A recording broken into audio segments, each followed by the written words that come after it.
KPOO San Francisco, 89.5 FM. This is Rap Snacks Radio. And what we just heard was DJ Logic with Beanie Man, 2009 Rope-A-Dope Records. Some of that laid back, jazzy, boom bap, hip hop flavor for a Friday afternoon. After a long week, snackheads, after a long week. Right before that, I threw in a Rap Snacks Double Down with Slave, Just a Touch of Love, 1979 Atlantic, some of that R&B old school flavor we love to savor. And that went real nice with De La Soul and Keeping the Faith, 1991 Tommy Boy. That's off their second studio album, De La Soul is Dead. Right before that, we had DJ DMD featuring Fat Pat and Lil Kiki with 25 Lighters, 1998 Inner Soul Records. Dirty South, stand up, baby. Peace to all my folks from the H-Town, Houston, Tejas.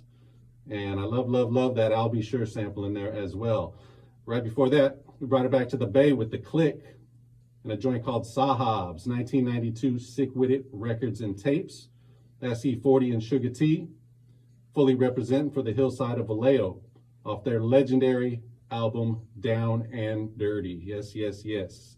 Right before that, we kept it on the West Coast with Warren G featuring Adina Howard with What's Love Got to Do With It, 1996 Interscope. That's some of that G-Funk flavor we love to savor. And a beautiful Tina Turner cover off the Super Cop soundtrack. Remember that movie with Jackie Chan? Yeah, and let's see, right before that, I threw in some DJ Premier featuring ASAP Ferg with Our Streets, 2017 Payday.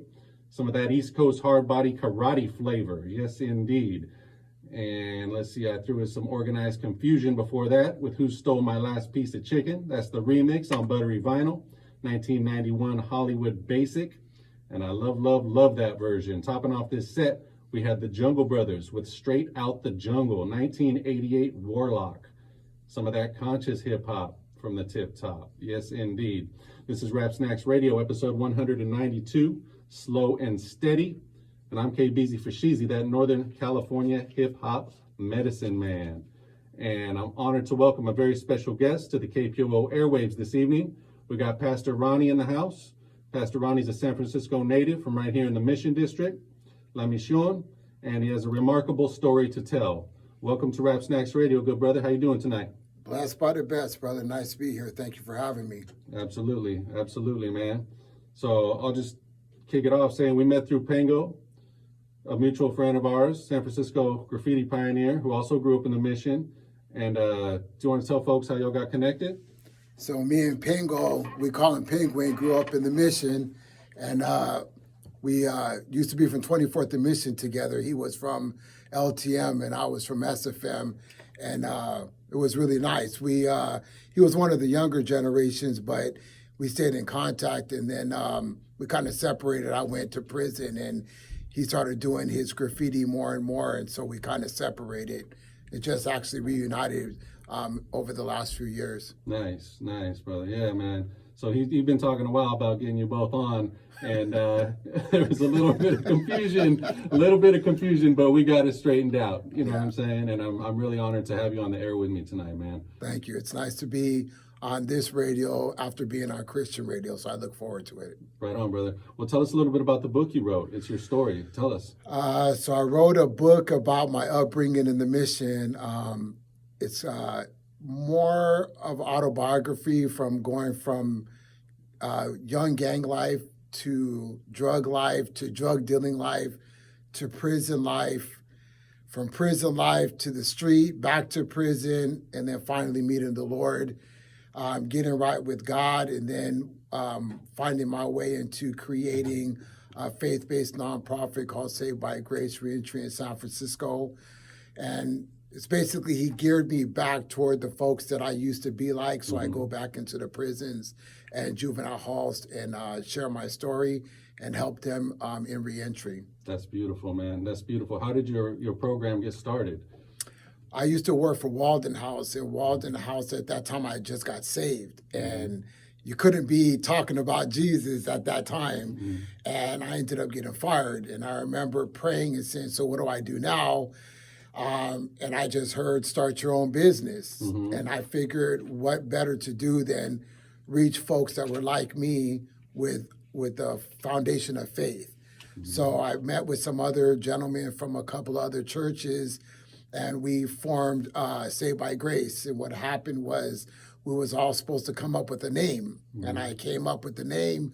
It stuck, and over the months, they kind of deteriorated, and I just kept going. And I figured that if I could put all my heart and soul into this, like I did into gang banging and selling drugs in prison, then I could literally reach people like me. And so I just kept going, and it's been almost 20 years now. Wow, that's beautiful. Are y'all like a 501c3? Yeah, we're a 501c3 nonprofit, and I always tell people we really are a nonprofit because we kind of basically people donate, and that's how we've been doing it. But we've been successful. I mean, a lot of people think we have all this money because we help people get housing, we help people get jobs. Literally, recently, I just started working for the Salvation Army, and it's a program called the Way Out program. And they asked me to create my business with them. And so what we did was I basically just recreated what I did for Saved by Grace. The only thing is they work with the homeless population. I work with reentry population. So I go into the prisons and the juveniles and the county jails, and I talk to the guys inside, and I prepare them to come home. So before they get out, I've got them hooked up with employment, transitional housing, clothing, whatever they need to re-enter into society. That's beautiful, man. Thank you for doing that work. That's very important because a lot of those men and women don't get that chance. You know what I'm saying? And you know, you were there, you know, and so that's what's up, man. Tell us a little bit about growing up in the Mission District, man. You know, honestly, I thank my mom who kept me, because my mom had me when she was young. She was 16. We lived in a foster home together, went through the struggles of being Latin in this foster home. It's all in the book. And then my mom and I grew up together, and so we were like best friends. But as any youngster, we tend to fade and go away. But my mom was always like my stronghold. But as I started going around the mission and started getting high and started hanging out with the homies, and then life changed. And I guess I kind of realized that my mom had her life and I was creating mine, but my life was violence and drugs. And so being from the mission, San Fran Mission, that's what it was all about. I mean, I remember KPOO back in the days when I was a kid. We used to go to Studio West, and the next thing I know, I'm end up in juvenile, from juvenile to the county jail, from the county jail to prison. But I kept being gravitated back toward the mission life, and just was a really bad time in my life. But because of that, I'm able to connect with the people that I connect with. Yeah, man. Yeah, absolutely, brother.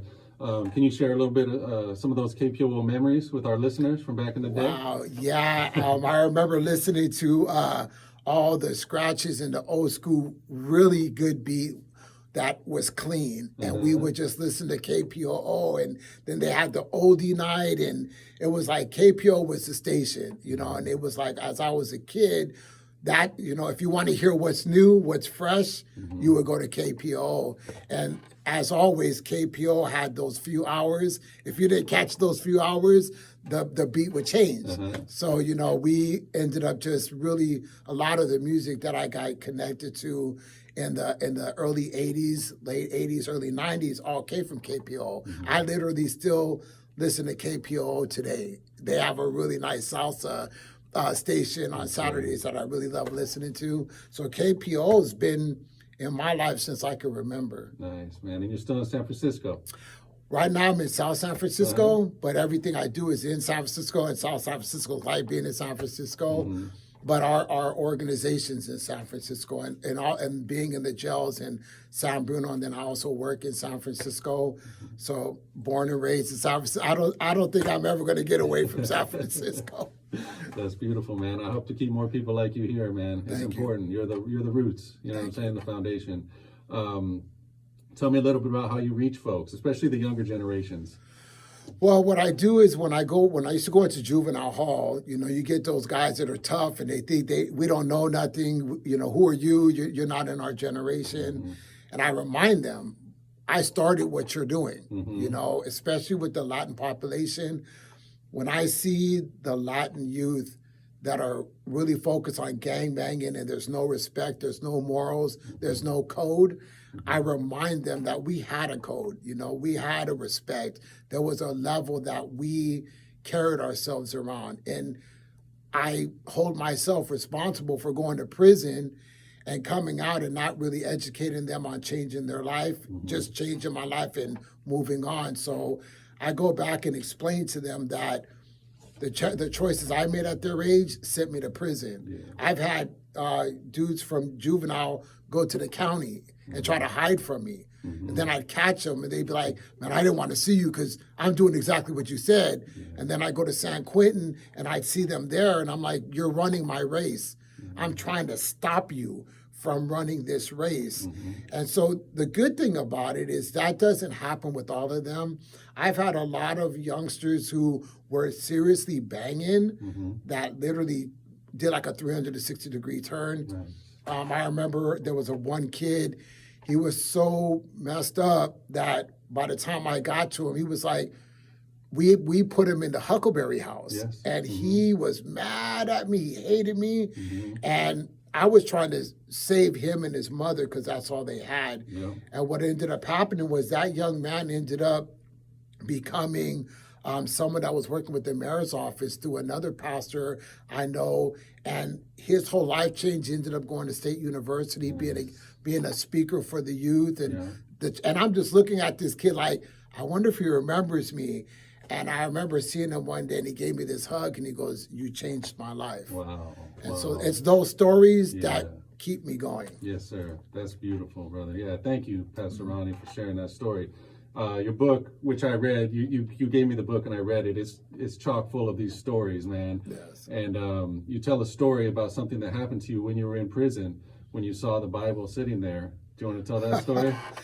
Yeah, actually, I did a skit on that because I'm part of it's called the FIPPP, and it's the Formerly Incarcerated People's Program. And so we actually go on stage and tell our stories. When I was in San Quentin, and I think it was 91, I hadn't even been saved yet. I knew about, the Jesus, the Catholic Jesus we all grew up with. But sitting in that cell that time, and I was like, why is this Bible here? And it was interesting because the Bible, when you read the book, it talks about how I asked the preacher to pray for me. And after he prayed for me, I saw the Bible and I'm like, how did this get here? And I remember grabbing it and sitting on my bunk, and I just felt this real deep warmth that I never felt before. And I felt like God reached in and grabbed my soul and took it out and washed it and placed it back in me. And I'm in prison. I'm thinking like, this can't be happening. But that started a journey of God that made no sense for me. And I ended up taking that journey to another prison. And then when I got out of that prison, I tried to stay with God. And unfortunately, I didn't. And it cost me another 4 years of my life. But when I came back home from prison and my mentality flipped, it was like when I finally got back right with God, I realized that the life I had lived was on purpose. The falls, the evil, the gangbanging, the prison, because God sent me right back in to deal with those people. And you can't deal with those kind of folks if you haven't walked in their shoes. Yeah, absolutely. Absolutely, man.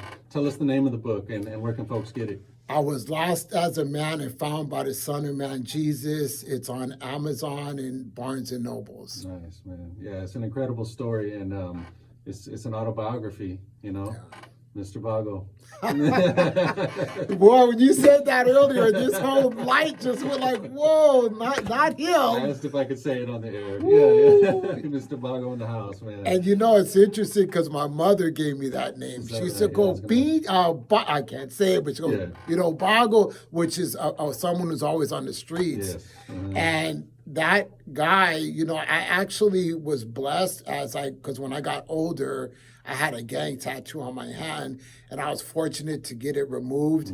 And when I did, I realized at that point that I wanted to change my entire life. So I did. That's beautiful, man. That's beautiful. Again, I appreciate you for the work you do in the community here in San Francisco, for all people, all people who are really oppressed in that prison system, man, because it's such a vicious cycle, and once you're in, it's hard to get back into society, and getting those jobs and things is really important. So thank you, brother. Thank You're you, welcome. man. Yeah, is there any other messages you want to give out to the folks, man?